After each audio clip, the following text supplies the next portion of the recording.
Welcome back to the podcast, Shakers. Derek Van Schaik here. All right. So what's going on? First, it looks like the Aaron Carter video that I put out on the main channel. You all like it, which is awesome. Yeah, I mean, that one was just crazy. I mean, it was just like, dude, how much can one person lie? So it's just one after the other. And what was really interesting too is that it really felt like the more I dug, the more it was obvious that a lot of the other stuff that you would think that couldn't possibly be lying about, all that was lies too. So, typically when I go through these things, it's not always like that where, hey, this person's just lying about pretty much everything.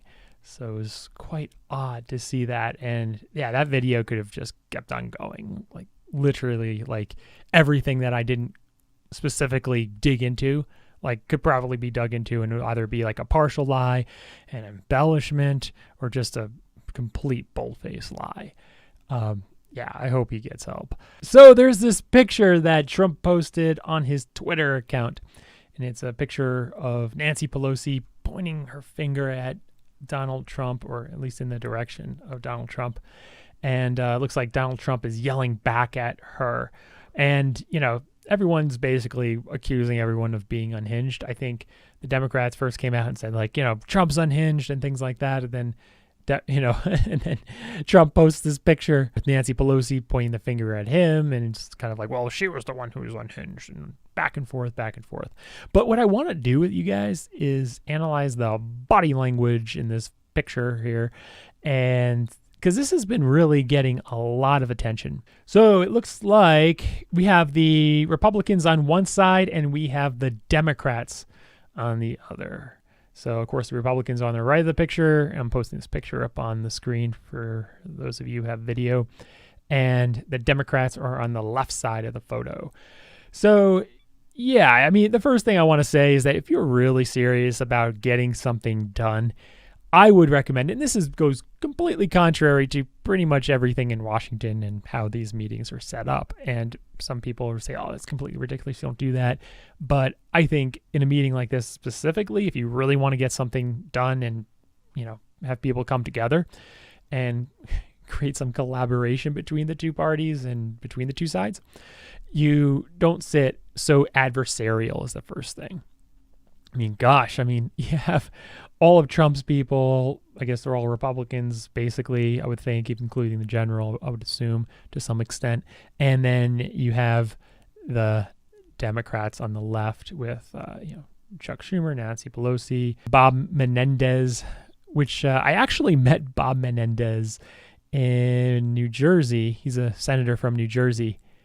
And I met him when he spoke at my college when he was just a congressman. It was a small group that he spoke to. If you sit kind of not adversarial like that, so in other words, probably more along the lines of, Republican, Democrat type thing around the horn here, I think that will actually create a little bit more collaboration, okay? Because you're not just kind of, facing off at each other, okay? So that's the first thing. Anytime you really want to, come together and get a deal done, get something done, I don't recommend something like this adversarial seating position. And again, I know it's totally typical in Washington, D.C. to do this. I'm sure in the Senate, when they have their backdoor meetings, they do this, and certainly in the White House. The second thing you want to talk about is the body language comparison between the left, the Democrats, and the right, the Republicans. And what we see here is, so as Nancy is pointing her finger in the direction of Donald Trump, and you can see Donald Trump yelling or saying something back to her. So it's not like, he's just apparently not just completely cool here. He seems a little heated as well, at least. Chuck Schumer kind of looking down, kind of like a little bit of disappointment there. But more so of the disappointment side you see on the Republican side, and it becomes obvious of what's going on. You see the military general, I think that's the Joint Chiefs of Staff. He has his head pointed down as Nancy Pelosi and Donald Trump are facing off. And you can see some people on the Republican side with their heads down. looking down, and their hands folded, a lot of these guys. And you can see their hands together, indicating some restraint and self-comfort of just, like, this is what it is. I'm holding myself together, and that's what it is for today. And you can see the House Minority Whip there with his head pointed very much down. And it looks like he's actually making fists as opposed to holding his hands, which of course shows frustration with the fists, that I guess he realizes that this isn't going to go anywhere because it looks like Trump doesn't really want to, support what the Democrats want to, or what the Democrats have led to push through Congress here. And of course, Nancy Pelosi standing up with her finger pointed in Trump's direction. Keep in mind too, if you kind of draw a line of where the tip of her finger is pointed, it's not pointed at Trump as in at his face. So it's like the middle ground of, I'm going to make a point and I'm going to make a point at you. She's like, I got something to say and I'm going to say it at you, but I'm not going to point at you. I'm going to make the point to you.